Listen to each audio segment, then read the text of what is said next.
Hola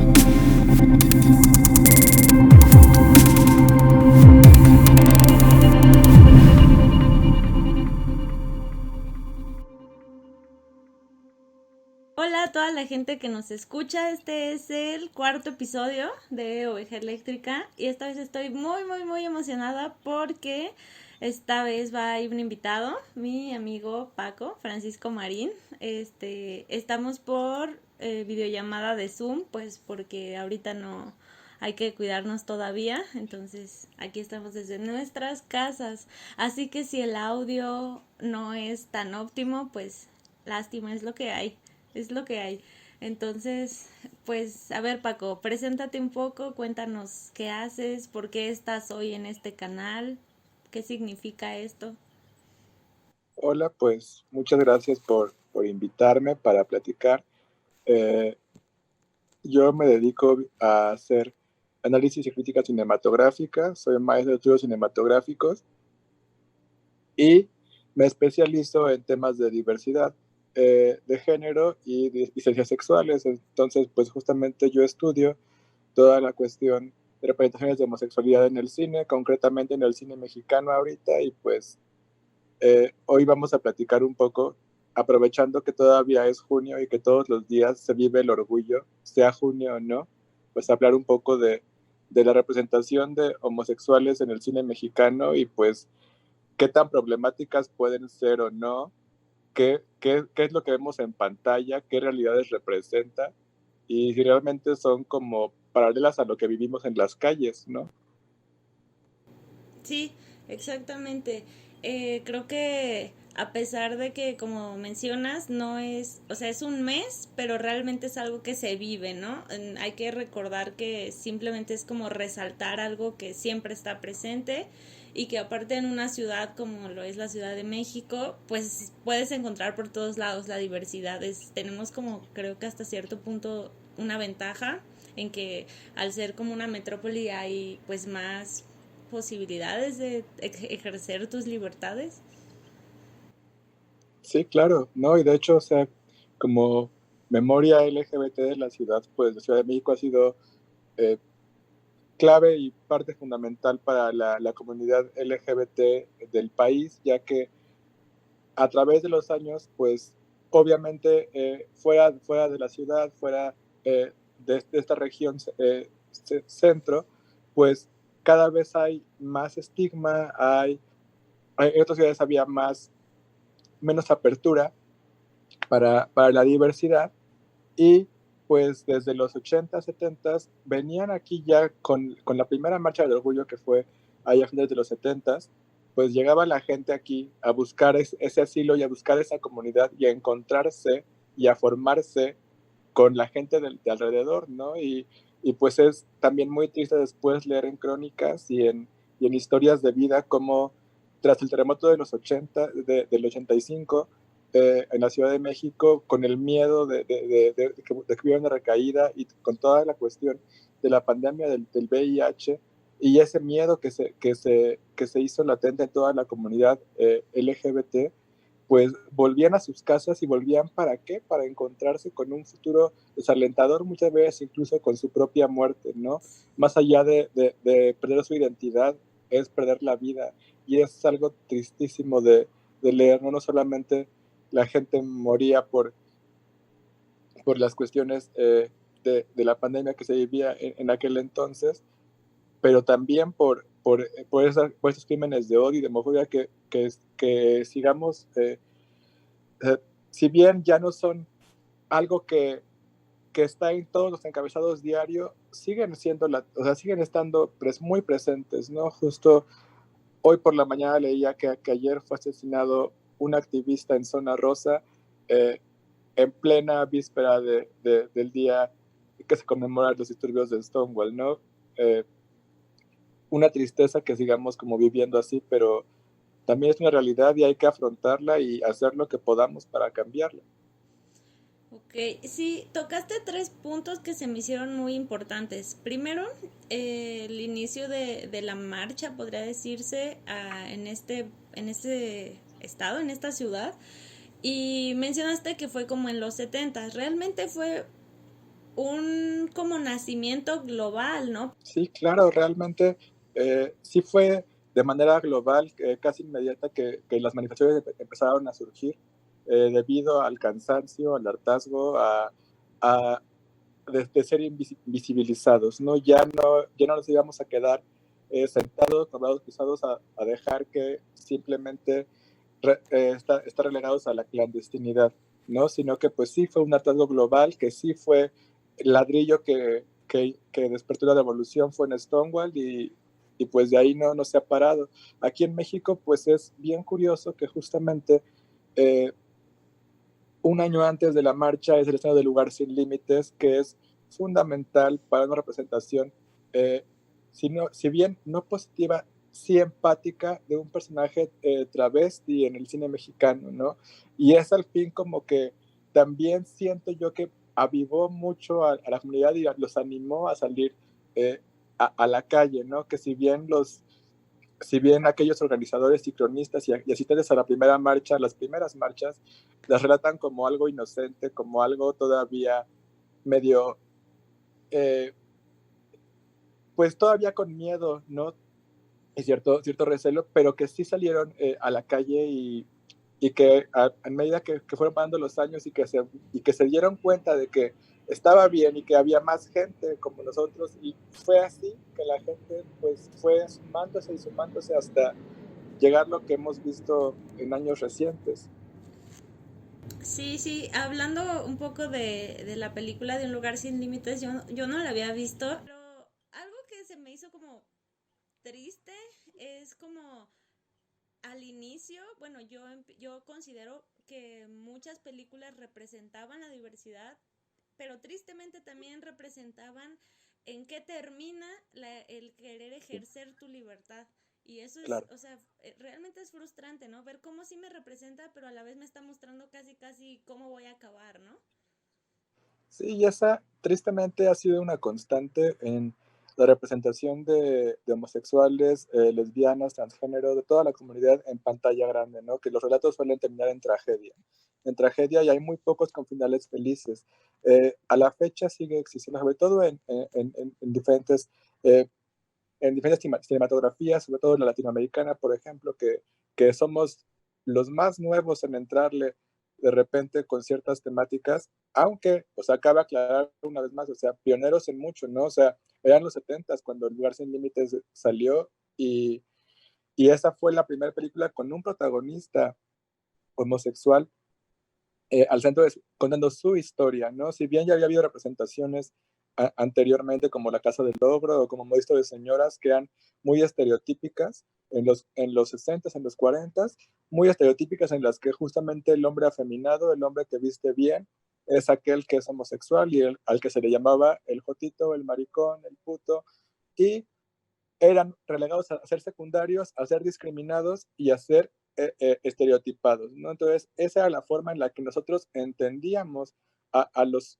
homosexuales, ¿no? Y eso se rastrea hasta justamente el baile de los 41 allá con Porfirio Díaz y, y este baile en el que justamente era una fiesta homosexual en el que había 41 que son realmente 42, pero porque había alguien de la política que decidió quitarle la participación, pero que eran justamente homosexuales y había unos vestidos como mujeres y otros vestidos como hombres, y así se les representó y esa pintura, la del baile de los 41, justamente te refleja cómo es la concepción en el imaginario de cómo se veían los homosexuales, y así es como se ha ido eh, construyendo esta imagen.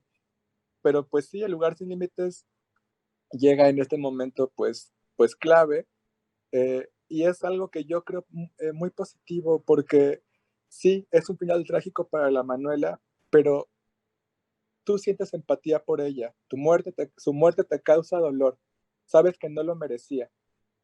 Y eso es la gran diferencia con otros relatos en el que la tragedia es como de, ah, bueno, Pues lo ya veía le venir. pasó, ajá.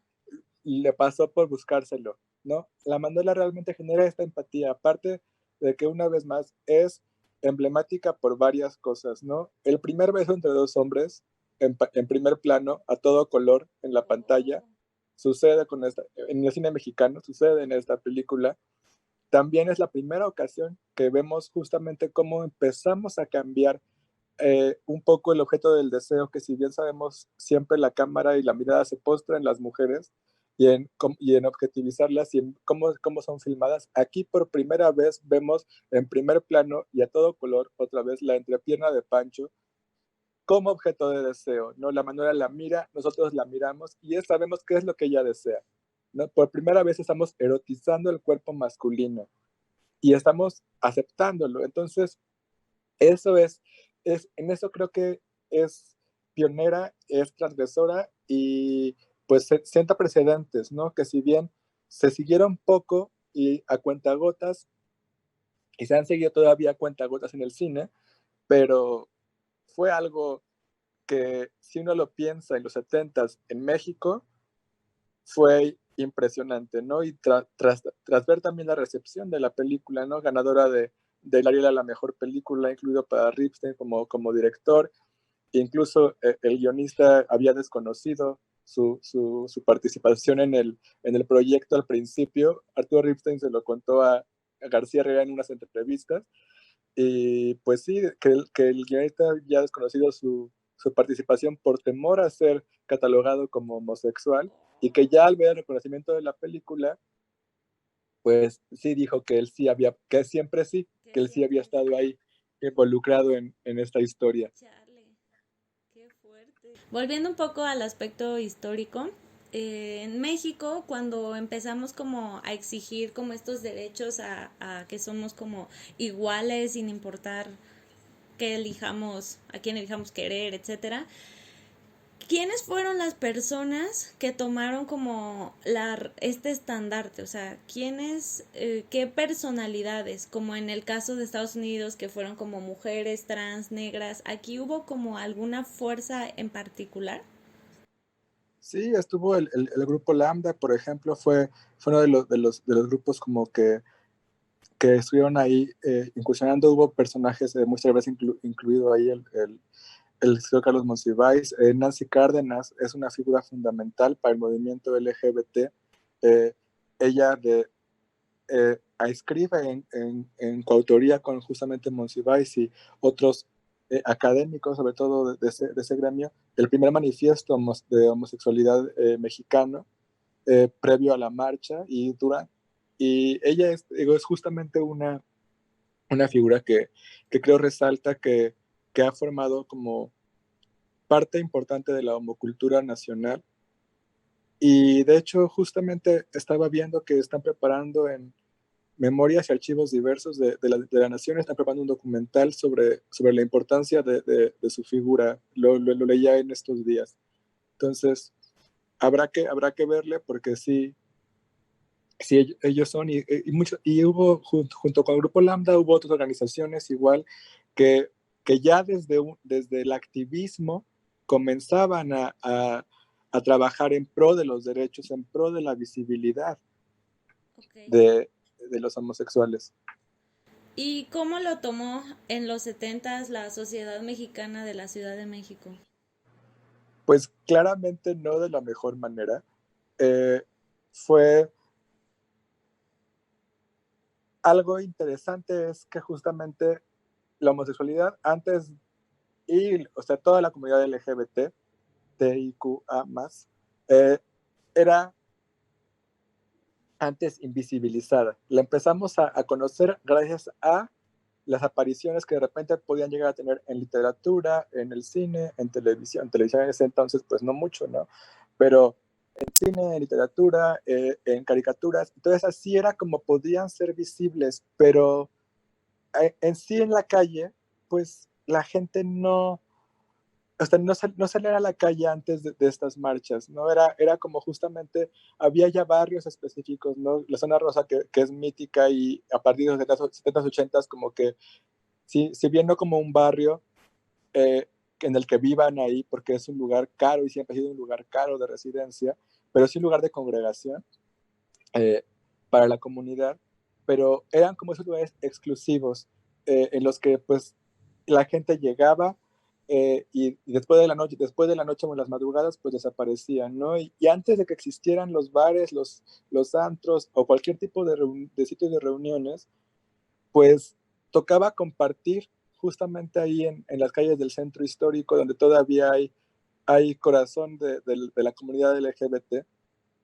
tocaba compartir bares, cantinas con gente que ya en las altas horas de la madrugada, pues ya con efectos del alcohol, pues no le importaba mucho con quién se rodeaba, ¿no? Igual es muy interesante de verdad volver a estos relatos de la vida nocturna que hacen diferentes personas y personalidades que simplemente narran Qué cool. cómo era su vida, cómo era buscarse y encontrar a otra persona, ¿no? Cómo era esta cuestión de ligue, cómo era esta cuestión de realmente buscar intimidad con alguien cuando era tan complicado por el hecho de ser invisibilizados, encontrarse con alguien más, ¿no?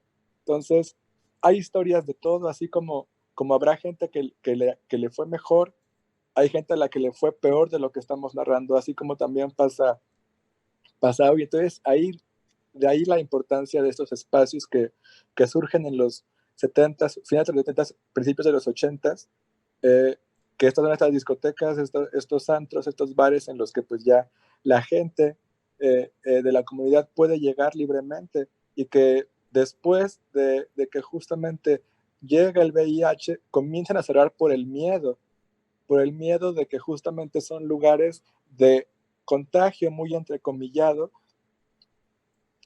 y de peligro también muy entrecomillado. Pero entonces hay quienes también, varios antros, varias discotecas, prestan su espacio para hacer grupos de encuentro para gente con VIH. Una vez más, siento que en esos momentos es cuando la comunidad salió, dio la cara y realmente mostró que sí somos una comunidad, ¿no? Que más allá de compartir eh, de compartir disidencias, de manera de compartir gustos, compartimos mundo y compartimos identidad. Y es en esos momentos que también pues uno se da cuenta de la importancia que han tenido. Hablando un poco más sobre VIH en la Ciudad de México, con respecto a la sociedad, o sea, creo que todavía hay mucho estigma con respecto a eso, o sea, se Sí. atribuye que es como una enfermedad de gays y así. ¿Podríamos hablar un poco sobre este estigma? Sí, o sea, pues realmente, sin ser experto en la materia, es algo que pues uno conoce de testimonios de gente que lo vivió y de una comunidad que se vio devastada, ¿no? Una generación que perdía gente. Y es muy doloroso leer realmente aquellas personas que recuerdan esa época eh, en la que podías perder amigos cada semana, ¿no? Y te la pasabas de funeral en funeral. eh, y también pues la falta de atención por parte del gobierno, ya que pues el gobierno se desentendió de, del VIH, le asumió que era un problema menor porque le daba a las minorías, sin, obviamente le puede dar a cualquier persona. Entonces no había concientización, no había difusión de protección, había miedo, había estigmatización. Entonces fue el momento que la gente vivir con el miedo o recluirse o dejar de vivir su vida un poco por esos temores, ¿no? Y es en los 90 en los que justamente digo, sin contar eh, incontables voces y grupos de activismo, como mencioné hace un momento, ¿no? Donde la comunidad realmente se dio a conocer y lució ese orgullo de comunidad que se puede presumir, ¿no? En el que sí había apoyo para todas las personas eh, por parte de la misma comunidad. Si no los iba a dar el gobierno, pues tenían que buscarlo ellos mismos. ¿No? Y qué bueno que fue así. Y es en los 90 en que pues justamente este, se da a conocer que hay tratamientos, se empieza a quitar cierto tabú sobre el tema, pero pues vamos, ¿no? Todavía hay en la actualidad funcionarios públicos, incluidos el presidente, ¿no? Que llaman SIDA al VIH, sin conocer la diferencia, ¿no? Entonces, creo que estamos lejos de lograr la concientización que amerita, Que se ¿no? Y necesita. también, pues, el trato igualitario para toda la gente que vive con VIH. Creo que me atrevo a decir que gran parte de o sea, para empezar de que se volviera algo tan grande esta enfermedad, o sea, prácticamente una pandemia y que todavía hasta la fecha sea estigmatizada, me atrevo a decir que en gran parte es responsabilidad de los gobiernos, ¿no? Por no Sí, proveer educación, medicina, o sea, creo que al final es lo que a un gobierno le debería de corresponder y creo que simplemente se desentendieron y hasta la fecha más o menos algunos ya creo que recientemente han logrado como darle importancia. sí, claro, ¿no? Y pues es justamente ese miedo y este estigma del que sigue siendo tabú, ¿no? Así como muchos temas de disidencia sexual siguen siendo un tabú social, así como todavía mucha gente se rehúsa a aceptar la diversidad sexual como algo natural, como algo que no se elige, como algo que forma parte de la persona, pues así pasa con el VIH, ¿no? Pues son temas en los que la gente prefiere guardar silencio y el silencio mata. Totalmente. Cinematográficamente, pues es interesante. El lugar sin límites, pues pasa 70s, pero hay una voz fundamental que surge en los 70s también, junto con Ripstein, gracias al apoyo del cine independiente mexicano y a las nuevas producciones que el gobierno sí justamente empezó a apoyar y a dar como ciertas libertades eh, que se le debe de aplaudir a esas instancias. Sale Jaime Humberto Hermosillo, que justamente a través de películas como Las apariencias engañan, El cumpleaños del perro, empieza a mostrar personajes homosexuales en pantalla y es en el 80, en el 85, 86 que sale Doña Linda y su hijo, que es propiamente la que es considerada por muchos, sin, quitándole un poco ese lugar al lugar sin límites, pero como la primera película de temática homosexual en el cine mexicano, ¿no? Pero es importante, ¿por qué? Porque si bien pasa en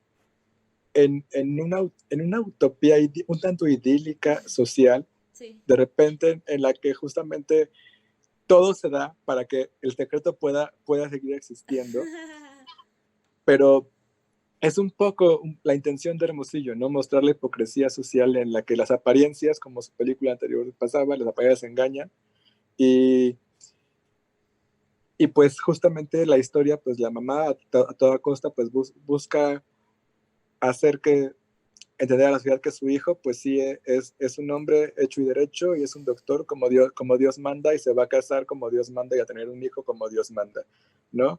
Porque no hay de otra. Pero, pues, él, él es homosexual, tiene a su pareja y viven dentro de esta fortaleza que es la casa de la mamá, de Doña Erlinda, ahí viven ellos su romance, porque ahí es permitido, porque en esa clandestinidad, una vez más, otro lugar clandestino, ¿no? Así como veíamos que había lugares en los que solamente podemos expresarnos porque son propios, porque son nuestros, y en la calle no. Aquí pasa un poco lo mismo, ¿no? Ramón Ramón y Rodolfo nada más pueden expresarse amor dentro de la seguridad de esas paredes. Y es muy triste, pero también es revolucionario, Hermosillo, la forma en que muestra la relación de estos dos hombres, ¿no? Por primera vez en el cine mexicano vemos intimidad, vemos caricias, vemos besos entre dos hombres y no se nos es negado, No, ¿no? o O sea, sea, hay no se nos es bastante. negado ese erotismo, no se nos es negado esa forma de vida, se ve como cualquier otra relación, como lo que es, ¿no?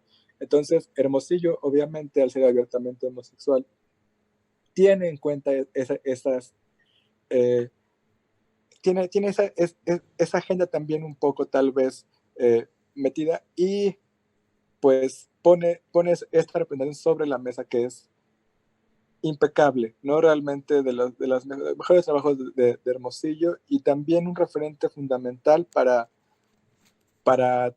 el cine LGBT de nuestro país y es muy curioso que justamente si bien aparecen más eh, historias con homosexuales presentes abiertamente, tanto en los 80s como en los 90s, es hasta el 2003 con Exorcismo o igual Mil Nubes de Paz de Julián Hernández, que otra vez una pareja homosexual o un homosexual tiene el papel protagónico de una historia. O sea, habrán pasado 2 décadas para que eso volviera a ocurrir, ¿no? Diablos. Eh, mucho tiene que ver también con la vuelta, ahora sí que tristemente, ¿no? La vuelta al closet, ¿no? Si habíamos salido 70s, 80s, el VIH volvió a encerrar a muchos, ¿no? Porque el estigma volvió. Pero en los 90s, pues sí hay, como mencionabas, pues hay representación interesante. Está Danzón de Mariano Varo, donde aparece un personaje entrañable que es la Susi, que es un travesti que le ayuda a Mariano Varo a buscar a su pareja de baile. Digo, a María Rojo, Mariano Varo es la directora. Le ayuda a buscar al protagonista su pareja de baile, pero es justamente este acompañamiento que es una representación positiva, ¿no? Sí es un travesti que vive y se asume como tal, es alguien que ayuda a la protagonista, no tiene un desenlace trágico, no está mal representada, es bastante, bastante positivo, ¿no? Después, pues estará El Callejón de los Milagros de Jorge Fons, en el que hay una de las historias que cuentan, pues sí, es la de un señor ya mayor que tiene una relación homosexual clandestina, por supuesto, con un joven, ¿no? Y también pues el desenlace es trágico, sobre todo es trágico para el joven que pues es quien ostenta la menor posición de poder, el que tiene más cosas que perder, el que no tiene ningún tipo de poder en la vida real, es decir, sabemos que su pareja es un empresario, es alguien poderoso, de adquisición también, pues, poderoso adquisitivamente, entonces pues es más fácil para ellos como ocultar eso y pues para él no pasará más que un desliz o un chiste y para el joven pues es el fin de su vida, ¿no? O sea, no, realmente se le cae el mundo. Algo que se me hizo súper particular de esa película, que, o sea, me llamó demasiado la atención, es que este personaje, o sea, el señor, la forma en la que abordó, bueno, no en la que abordó al chavo, pero en el que abordaba su situación, o sea, que él mismo le dice así de, ay, a mi edad buscas otras cosas con que entretenerte y así porque ya no te satisfaces con lo común, pues ya te da a entender que pues le gustan también los chavitos prácticamente, me dio como, no sé cómo explicarlo, pero o sea, ese hombre es un hombre muy macho. Sin embargo, Así es. le gustan los hombres jóvenes, pero lo ejerce, o sea, no lo contiene, dice, o sea, lo veo como en una postura de yo soy el jefe, a mí nadie me va a andar limitando, a mí nadie me va a andar chingando, sí soy un macho, pero yo hago lo que yo quiera, ¿no? O sea, no, ya estoy Así para es. merecer. Se me hace como muy peculiar ese personaje. Sí, así es. Y pues, o sea, una vez más, el macho mexicano que ha sido la figura que ha regido la cinematografía nacional y que también nos rige también todavía un poco nuestra realidad como masculinidad hegemónica, pues es aquel que puede hacer lo que sea porque es muy macho, ¿no? Y mientras él asume ese papel de que es muy macho, pues nadie se lo va a reprochar. Y nadie se lo podrá reprochar, ¿no? Igual pasó, o sea, vuelta atrás, o sea, vemos a los 70s, cuando Pancho besa a la Manuela, la besa por deseo, al ser descubierto por una mirada ajena de otro hombre, la suelta. Y, y obviamente su palabra, por ser macho, es más válida y le dice, ella me besó a mí, ella me buscó, cuando fue totalmente al revés. ¿Y qué conlleva eso? Pues que le creen a él, su estatus de hombría no es cuestionado, sigue siendo macho, y la Manuela pierde la vida, ¿no?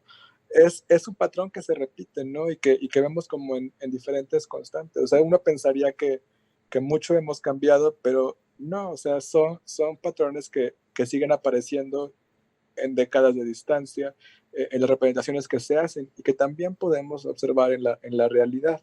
Totalmente. De hecho, o sea, es una mezcla entre machismo y una masculinidad extremadamente frágil, Claro, que no puede ni soportar un poquito como la intención de que quizás se pueda parecer algo como como femenino o débil, es como no, y viene la explosión como en la de El lugar sin límites, ¿no? Un lugar sin límites, que es como, güey, o sea, fuiste tú. Él la besó, él se acercó, fue su deseo, pero en fin.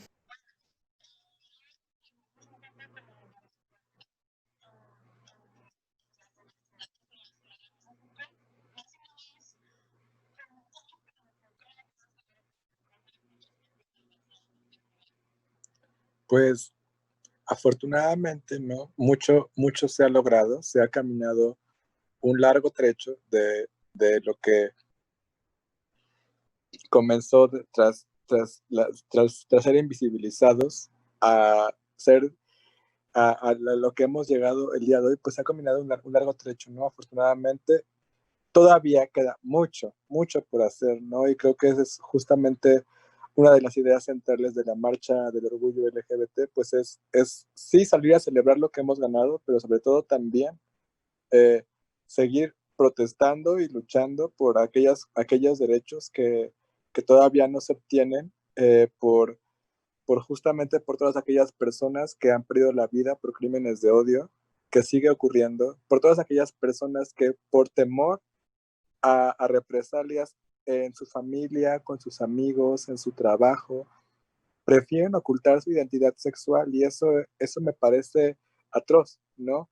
Eh, Justamente el tener que negarnos a nosotros mismos para encajar, pero pues es una realidad que sigue existiendo y pues creo que es necesario recordarla, no olvidarla y, y alzar la voz por todas aquellas personas hasta que esas voces se puedan unir a las nuestras y así hasta en un ciclo, ¿no? Hasta que realmente sí logremos esa igualdad, porque también vale la pena recordar que en temas de matrimonio igualitario, que es una de los temas de la agenda LGBT, pues no tenemos validez en todo el país, ni siquiera, ¿no? Es como a nivel estatal en algunos estados de la República, también justamente toda la cuestión de identidad para personas transgénero, que este cambio también sigue siendo ley aprobada en muy pocos estados, ¿no? Son derechos humanos por los que tenemos que seguir luchando, por los que no tenemos que olvidar, no tenemos que olvidarnos justamente de que somos una comunidad, no solamente es, es gay, lesbiana, sino es LGBTI más, ¿no? O sea, hay muchas letras dentro de esta diversidad que no podemos dejar olvidadas. Eh, en la ciudad, pues la vida es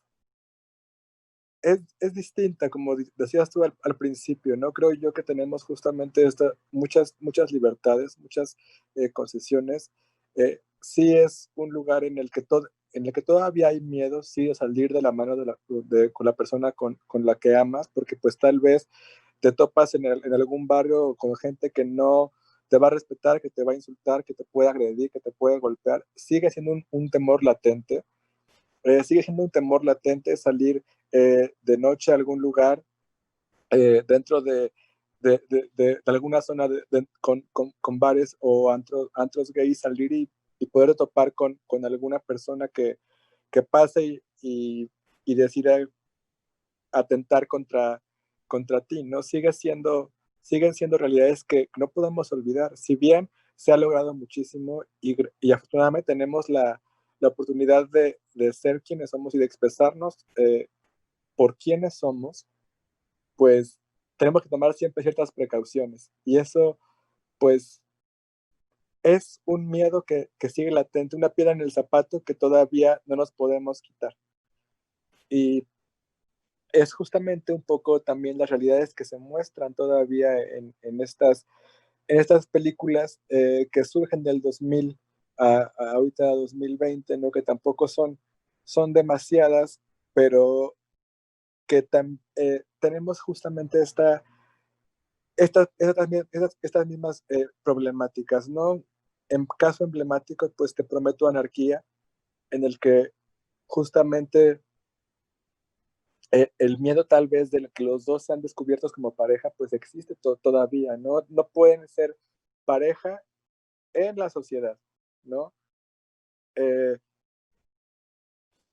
Johnny sí tiene a su novia y con ella puede estar en la calle, pero si uno analiza los fotogramas, que justamente es la vida pública contra la vida privada, que todavía nos mostraba Hermosillo, ¿no? Justamente en el de su hijo, en el que Rodolfo podía tener a su esposa y salir con ella fuera de la casa, pero no con Ramón. Lo mismo pasaba aquí con Johnny y Miguel, ¿no? Johnny puede salir con su novia, con Adri, a la calle, puede salir con ella y besarla en público, pero su relación con Miguel queda envuelta en la oscuridad, queda envuelta en cuatro paredes, y esa es todavía la realidad para muchas personas. Eh, no son todavía esos miedos que pueden llegar a existir, son limitantes, ¿no? Vaya, que, que todavía nos persiguen y las que no nos podemos sacudir del todo, ¿no? Y pues mucho también tiene que ver que la sexualidad sigue siendo un tabú, ¿no? Todavía no podemos eh, desprendernos de cierta eh, mentalidad moralina que nos deje explayarnos con libertad y pues como todo cambio es gradual y es poco a poco, pero sí hay que poner siempre como una piedra más, justamente, ¿no? Y creo que se ha logrado con ciertos personajes, ¿no? Ahora con la taquillerísima comedia Cindy la Regia, que llega a principios de este año, que llegó a principios de años al cine, pues tenemos a un personaje de la comunidad interpretado por Regina Blandón, que si bien es una operación es positiva, ¿no? O sea, si bien dentro de la comedia, si bien todavía acartonado, creo que la cinta intenta mostrar ciertas ideas que antes eran impensables en estas comedias taquilleras.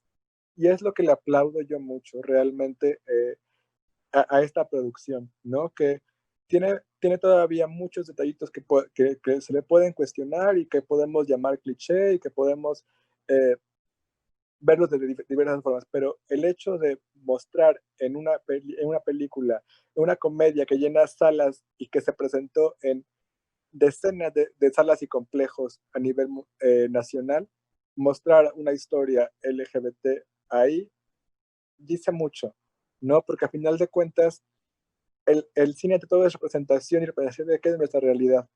Entonces, es a través de las imágenes que nos apropiamos del mundo, que construimos conceptos y que también los legitimamos.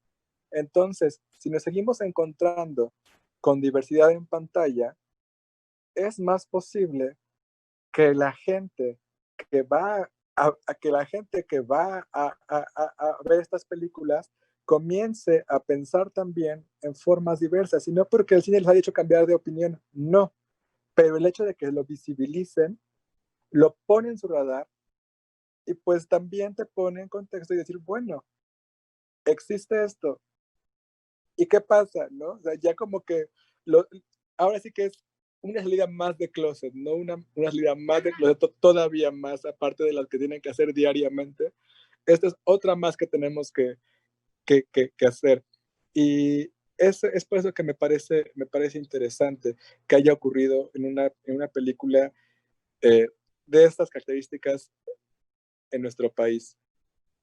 Estoy de acuerdo. De hecho, ahora que lo mencionas, a mí lo que me sorprendió, podría decirse, de este personaje en particular, es que generalmente en este tipo de películas como hechas como para la, o sea, mucha gente, bueno, la masa, el mainstream y que realmente suelen caer en muchísimos clichés de este tamaño, uno estaba acostumbrado a ver como el gay así de que es el estilista y ay, súper acá, y digo, no es que esté mal, solo que siempre Claro, ya. veíamos a eso, ¿no? O sea, cuando veíamos representación era una representación exagerada, ni siquiera a veces podría decirse que es como tal representación porque no es como que represente a toda la comunidad, ¿no? Entonces, ni siquiera podías sentirte tan identificado realmente. Entonces me gustó mucho que fuera una persona con la que pudieras sentirte mucho más identificada, ¿no? O sea, como lesbiana sería como, ah, pues sí, ¿no? O sea, yo no ando por Claro. la vida así de, ay, quiero ser hombre, soy vato. O sea, es como, simplemente eres una morra más, ¿no? Habrá sus matices, sus tipos, pero me gusta mucho que tampoco se lo llevaron a los extremos a los que suelen llevar este tipo de personajes en este tipo de películas.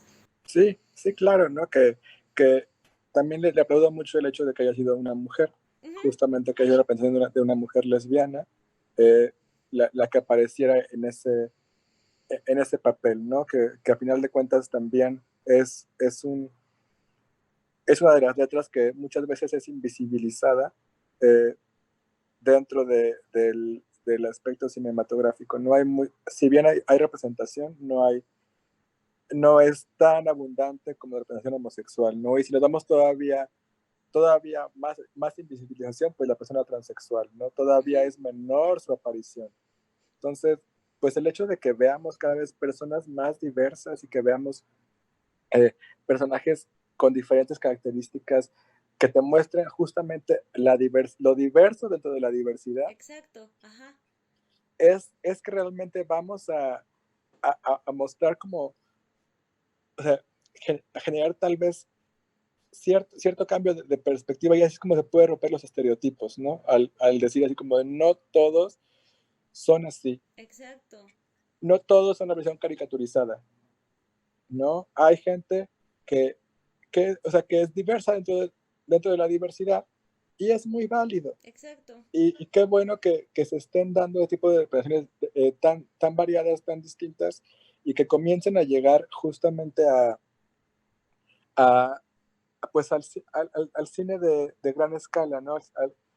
Porque algo interesante también es justamente que pues el cine de temática LGBT pues se ha caracterizado por ser un cine pues de autor y que se ha exhibido pues en circuitos de festivales y muchas veces no sale de ahí o cuando sale a un circuito de distribución pues más asociado, aunque deteste este término, lo ocuparé, ¿no? De arte, eh, en el que pues sí, unos cines independientes, Cineteca Nacional, proyectan estas películas de repente y la gente justamente por este mal concepto que es cine de arte, no se acerca porque le tenemos cierto también prejuicio y estigma, ¿no? Que ya será es otro tema completamente diferente, pero el que Sí. también hay un estigma y por ejemplo no te acercas, no las conoces estas propuestas y quedan ahí en el olvido, ¿no?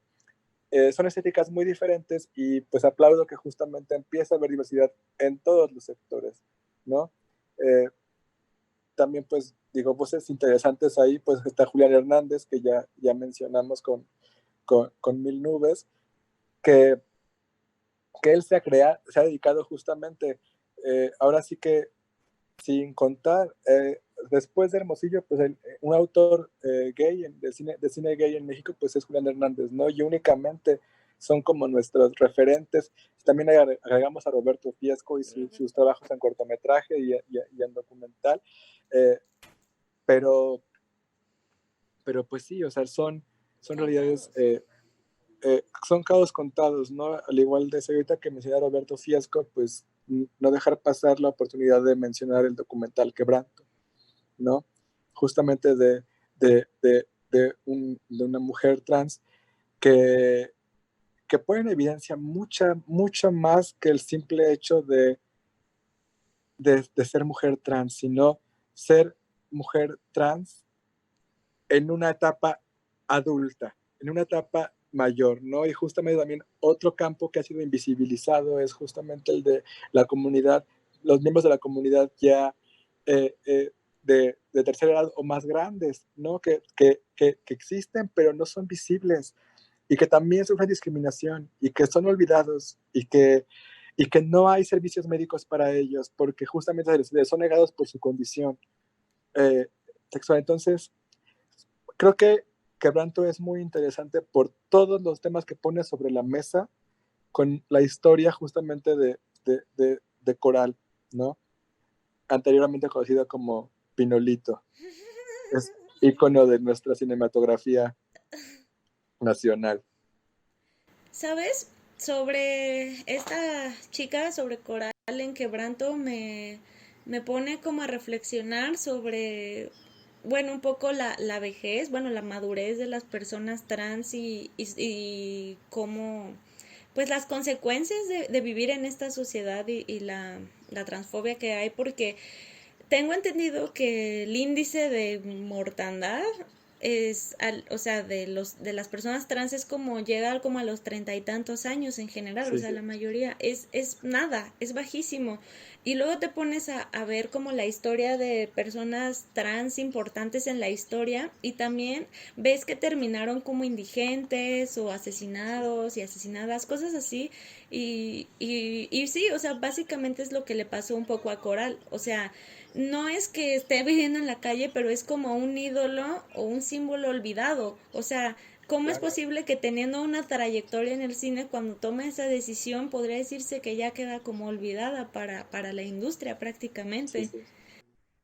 Ahí sí recordar siempre, ¿no? Que dentro de, que si bien hay discriminación a la comunidad LGBT como conjunto, justamente las personas trans son las que llevan en su mayoría siempre la carga más pesada, ¿no? Y también no olvidar que son las personas trans a las que les debemos mucho en este movimiento, ¿no? El origen del movimiento por los derechos de la comunidad LGBT, ellos siempre han sido quienes encabezan, quienes son eh, punta de lanza para la lucha de derechos, pero también son justamente los que resultan más olvidados y más agredidos, ¿no?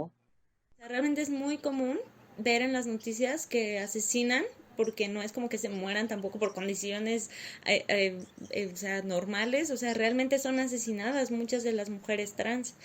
Y creo que también ahí tiene que ver el que son mujeres trans en su mayoría más que hombres trans. Quizás Claro, porque el hombre trans no estoy segura si está más invisibilizado o más bien todavía hay una minoría, no estoy muy segura, pero en general, o sea, volvemos un poco a lo que hablé en el capítulo pasado, que parece que la feminidad, o sea, que un hombre decida irse al camino de la feminidad es como un pecado, como algo malo, como cómo estás dejando de lado tu hombría.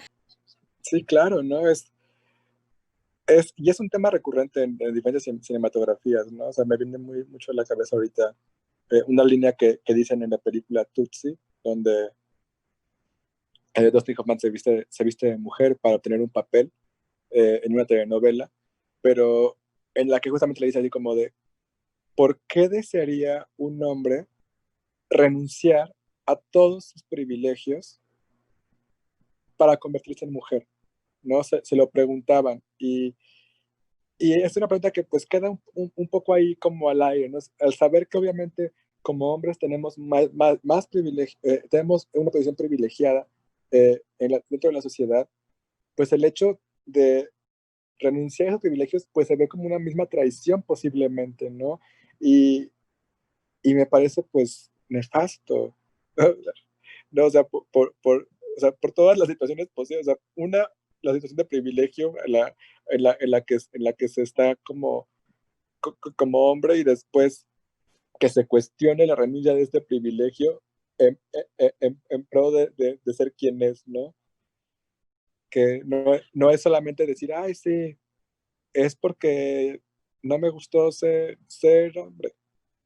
No, pues es por la lucha de su identidad, ¿no? No es solamente, no es renunciar porque renuncias, no, es luchar por quién eres, por tu identidad. Ajá, exacto.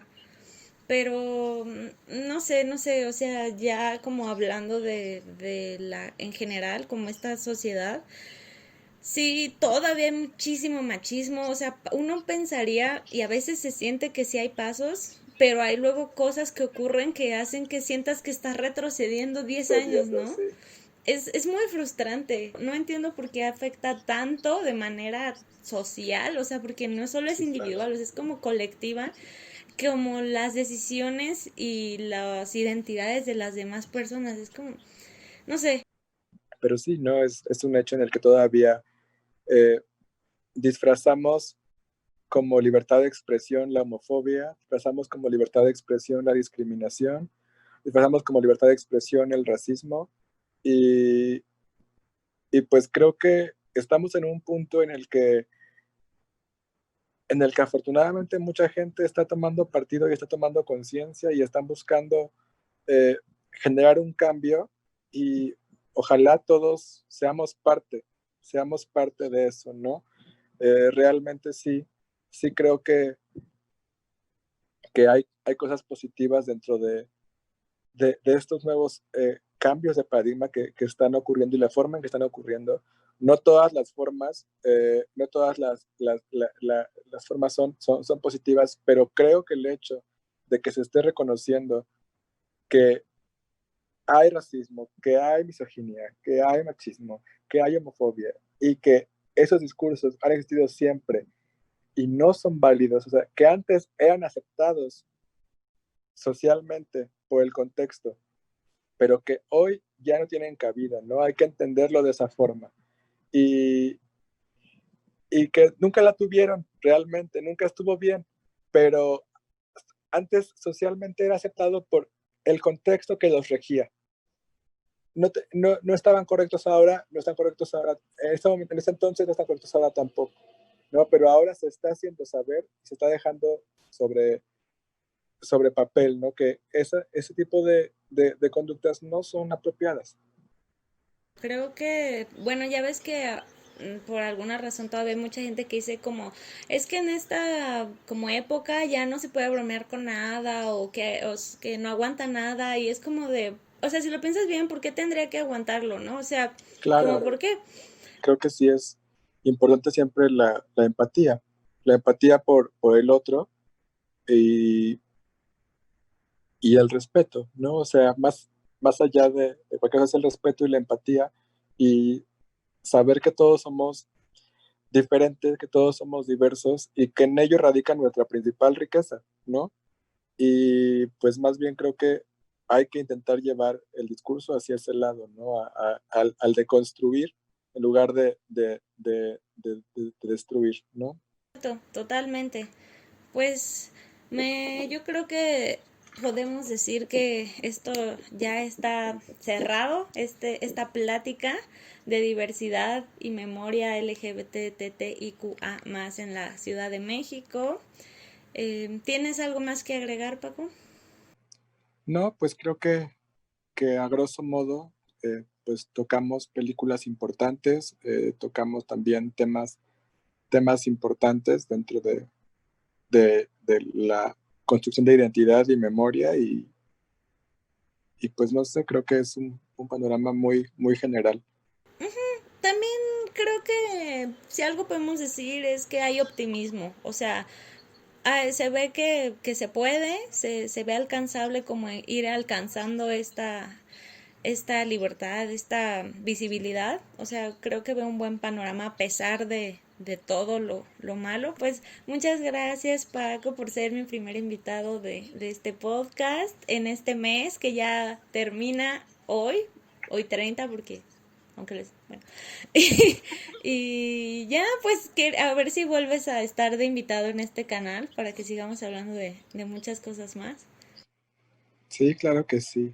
Pues muchas gracias a ti por la invitación y pues que, pues no sé, que realmente vivamos siempre con, como si fuera junio, ¿no? Todos nuestros días son día del orgullo y pues creo que es una bonita forma de vivir la vida. Muy bien. Adiós.